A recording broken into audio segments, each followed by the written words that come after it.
자, 묘목을 심을 때 물에 담궜다 심는 분들도 계시고, 그렇지 않고 그냥 묘목을 저렇게 오픈시켜 놓고 있다가 심으시는 분들도 계시고요. 이 물에 담그는 게 효율적이냐 그렇지 않냐라는 거에서 오늘은 조금 더 멀리 한번 공부를 해보도록 하겠습니다. 일단 한번 영상을 보실까요? 여기는 이제 묘목을 심는 곳이고요. 묘목을 심을 때에 보통 물을 줍니다. 왜 물을 주느냐 라는 거에 대해서 한번 생각해 보실 필요가 있죠. 왜 물을 줄까요? 이분은 지금 관수 시설이 아직 안 되어 있어서 이제 트랙터에다가 물통을 싣고 나무에다가 물을 주는데, 물을 주는 방식이 어떨까요? 그렇죠. 굉장히 많이 막 찔러서 주겠죠. 예. 여기 이렇게 보면 우와. 예. 또 그 다음에 보면 푹 찔러가지고 꿀이 있는데, 처음엔 이제 물이 토양에 스며들다가 가득 찬 거죠. 그러니까 이제 다시 위로 확 하고 올라오죠. 이제 그쪽에서도 말고 이쪽에서도 하는데 별 의미는 없죠. 왜냐? 물이 계속 나오는 걸 보면 포크레인으로 이렇게 팠던 부분이 전부 다 물로 채워져서 올라오고 있다라고 보시면 되겠죠. 또 옆으로 가서 또 똑같이 물을 주죠. 푹 찔렀어요. 물은 계속 나오고 있고, 예, 얼마 지나지 않아서 물이 계속해서 위로 올라옵니다. 그리고 지표면에서 물이 흐르고 있죠. 옆을 찔러봤는데, 그래도 이번에는 물이 좀 들어갔어요. 나무도 찌르면서 뿌리를 건드리니까 움직이고 있고요. 그럼 이제 대부분의 농민들이나 아니면 가리키는 사람들이 왜 나무를 심고 물을 줘야 하느냐에 대해서 뭐라고 설명을 할까요? 뿌리가 마르지 않기 위해서, 혹은 토양 속에 공기가 많이 있으니까 그 공기를 없애기 위해서 발로 밟는 거는 한계가 있고, 물을 이용하면 지표면에 있는 작은 알갱이 같은 흙 입자들을 가지고 내려갈 수 있으니까, 그래서 그런 토양에 우리가 그냥 배우는 용어로 말하기로는 공급이라고 하는데, 그런 거를 없애기 위해서 물을 주는 걸까요? 도대체 나무를 심고 물은 왜 줄까요? 이게 오늘 공부하실 내용이에요. 나무를 심고 물을 준다라는 거에 대해서 지금까지 잘못 배워오셨을 수 있어요. 물론 그게 100% 틀린 거는 아니지만, 정답으로 쳤을 때 몇 점을 줄 수 있겠느냐라고 하면 수, 우, 미, 양, 가에서 양 또는 가를 받을 확률이 높아요. 뭐가? 말라 죽지 않기 위해서 물을 주는 거다. 혹은 공기를 없애기 위해서 물을 주는 거다. 이게 전부 다 양 아니면 가 정도밖에 못 받을 그런 정도의 답이라는 거예요. 그러면 우리가 농사를 지은 지가 지금 많으신 분들은 60년씩도 되셨을 텐데, 이건 좀 아닌 것 같은데 라고 생각하실 수 있겠으나, 오늘 한번 제대로 배워보면 됩니다. 그 전에 한번 생각을 해봐요.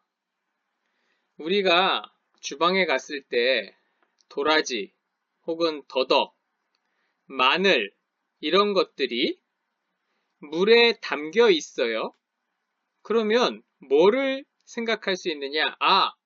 저거 곧 껍질을 까서 요리를 하겠구나 라는 생각을 하게 됩니다. 그러면 지금 더덕이나 도라지, 마늘 이런 것들을 물에 담가 놓지 않고 그냥 냉장고나 부엌의 서늘한 창고에다가 보관을 하고 있으면 얘는 죽은 건가요? 말라서 죽을까요? 안 죽어요. 왜? 닫혀 있는 시스템이에요, 지금은. 다르게 말하면, 콩이나 나락, 벽시요, 옥수수, 이러한 종자 같은 거예요. 조금 더 생각해보면, 양파나 마늘, 감자, 고구마, 토란, 이런 거 전부 다 종자예요. 양분을 가지고 외부와 단절이 되어 있는 상태다라는 얘기예요.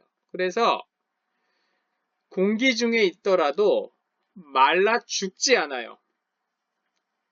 물에 잠깐 젖었다고 해가지고 숨을 못 쉬어서 죽거나 그러지 않아요. 이게 굉장히 중요합니다. 우리가 지금 심고자 하는 묘목의 뿌리는 무슨 상태냐? 더덕, 인삼, 도라지 이런 상태예요. 그냥 가을에 이렇게 아주 잔 뿌리들은 다 떨어져 나가서 여기가 닫혀 있는 지금 하나의 그냥 잘 보관되어 있는 인삼 뿌리 같은 거예요. 심으면 다시 올라옵니다. 도라지 다시 심으면 올라와요, 봄에. 그런 개념인 거예요. 그러면 그러한 나무를 심을 때에 물에 잠깐 담궜다가 꺼내는 거 의미가 없지요, 당연히. 12시간 담갔다 꺼내는 거 의미가 없어요. 여기에서 우리는 뭐를 알아야 되느냐? 물을 준다는 거에 대한 의미가 도대체 왜 주는 거냐라는 거에 대해서 배워야죠.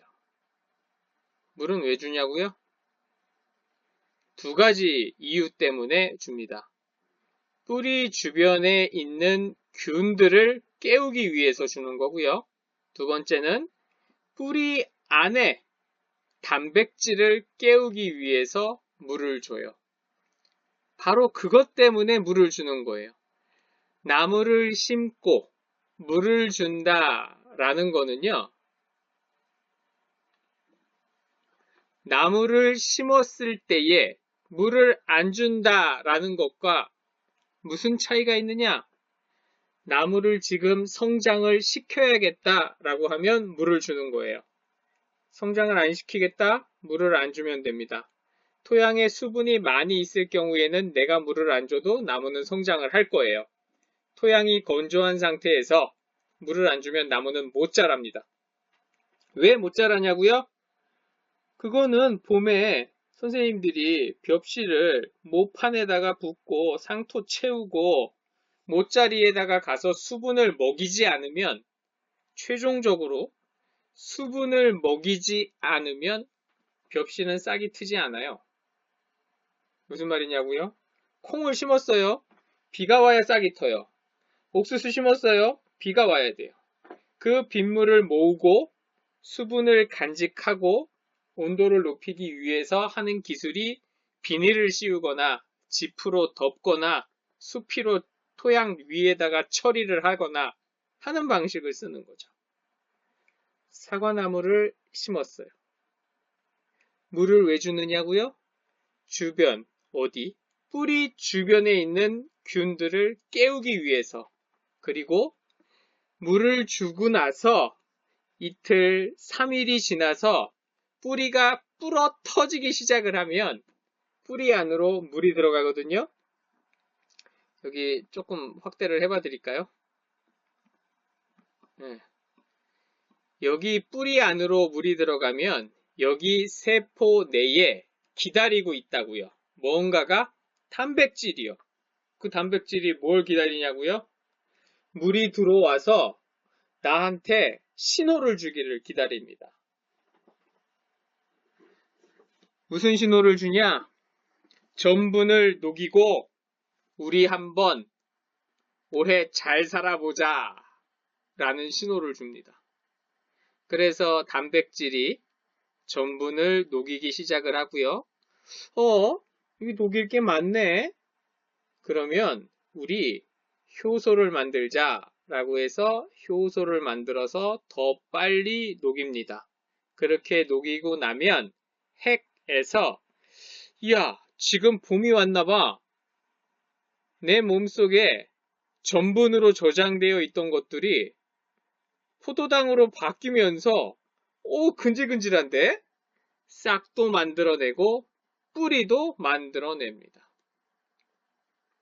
그 역할을 처음으로 시작하게끔 하는 게 뭐냐? 물이다 라는 얘기예요. 그렇게 해서 물이 뿌리 안과 뿌리 바깥에서 활동을 하는데 뿌리 안에서는 단백질한테 신호를 줘가지고 전분을 녹이고 효소를 만들어가지고 설탕물을 만들어낸다 라고 얘기를 했어요. 그러면 이 뿌리 바깥에서 여기가 이제 이 뿌리 부분을 확대한 게 이쪽인데요. 뿌리 바깥에서 공생하고 있는 균이랑은 어떠한 일들이 생기느냐? 그 균들을 깨우면 이 뿌리에서 뿜어내고 있는 인으로 해서 얘들이 우리도 뭔가 먹고 살만한 때가 된 것 같아. 뿌리가 지금 슬슬 활동을 하고 있네. 야, 나쁜 놈들이 저 뿌리를 공격하기 전에 우리가 먼저 도와줄까? 라고 하는 좋은 균들이 뿌리에게 지들이 막 열심히 일을 해서 자기들이 만든 글루코스, 뭡니까? 포도당을 줘버립니다. 와, 이거 얼마나 대단한 일입니까? 그런데 이제 여기에서 여기 보면 이 뿌리 근처에 항상 좋은 균만 있는 게 아니에요. 흰날개 무늬병, 역병, 자주날개, 흰 비단병, 푸사리움 이런 것들이 다 있단 말이에요. 그런 것들이 자리 잡기 전에 좋은 균들이 자리를 잘 잡고 있는 상태가 토양 상태, 토양의 미생물상이 좋다라고 이야기를 하는 거고요. 그걸 우리가 인위적으로 조절을 하고 싶은데 잘 안 되니까 외부에서 좋다라고 하는 광합성균, 고초균, 젖산균, 효모균 이러한 균들을 그냥 배양을 한 거를 받아다가 토양에다가 자꾸자꾸 뿌려주고 그러는 거죠. 그래서 그게 잘 정착을 하면 좋은데 생각만큼 그렇게 쉽지는 않죠. 자, 오늘 정리입니다. 물을 주는 이유는 도대체 뭐냐라는 거예요. 뿌리나 씨앗이 말라 죽을까봐 물을 주냐? 그렇진 않습니다. 얘들은 원래 말라 있는 상태예요. 말라 있지 않는 상태가 되면 어떻게 될까요? 그렇죠. 젖어 있는 상태가 되면 부패하게 돼요. 다른 균들이 번식을 해서요. 그러면 토양에 공기를 없애기 위해서 그래야 잘 사니까 주는 거냐? 아시잖아요. 토양의 50%는 건더기고 나머지 50%를 반반 나눠서 25%, 25%가 물 아니면 공기라고. 공기가 많다고 해가지고 이 뿌리들이 혹은 내가 심은 종자들이 죽냐? 그렇지는 않아요. 그러면 우리가 물을 주는 이유가 공기를 없애기 위해서 주는 거냐? 아니라고요. 적절한 습도를 줘서 그게 뿌리나 종자에게 흡수가 되어서 흡수가 되면 세로모터 돌아가는 거예요. 시동키 돌린 거예요. 배터리 연결한 거고 집에 형광등 스위치 킨 거예요. 가스레인지에 불 킨 거고 아궁이에 불 떼기 시작을 한 거란 말이에요. 신호를 줘서 식물을 깨우는 거예요. 그리고 바로 밑에 주변의 균들한테도 신호를 줘서 니들도 이래서 토양의 뿌리랑 공생관계가 있잖아. 상호 협력해서 성장을 시작해라 라는 거를 봄에 우리가 물을 줘서 신호를 보내는 거죠. 그리고 온도가 올라가서 적당한 때가 되면 이제 그런 모든 것들이 합쳐져 가지고 자라기 시작을 하는 거예요. 1월 달에 물을 아무리 많이 줘봐야 온도가 올라가지 않기 때문에 자라지 않습니다. 다른 말로 5월 달에 온도가 굉장히 30도까지 올라가서 더워도 물이 없으면 신호를 못 받았기 때문에 깨어나지 않습니다. 이 두 가지가 가장 중요한 요소인데요. 이 요소 비료할 때 요소 말고 요인, 인자, 그러니까 원인이 되는 두 가지예요. 온도와 습도. 그거를 토양에서 맞추기 위해서 물을 그냥 한꺼번에 많이 주는 거예요. 저런 방식으로. 그렇게 해서 물론 토양에 공극을 없애고 말라 죽는 것도 예방할 수는 있겠지만 그거는 거의 미미한 양 아니면 가에 해당되는 답이고 수에 해당되는 답은 바로 이겁니다. 뿌리에 흡수해서 단백질에게 신호를 전달하는 거, 주변의 균들에게도 신호를 주는 거. 그래서 물을 주는 거예요. 먹고 잘 살으라고 물을 주기는 하는데 그거의 의미는 이렇습니다. 좀 어려웠지요? 근데 우리가 해마다 나무를 심고 물을 주고 이 일을 계속해서 하는데 이게 왜 중요하냐라는 거에 대해서 한 번쯤은 이렇게 생각해 보실 필요가 있습니다. 다음 시간에 또 뵙도록 하겠습니다.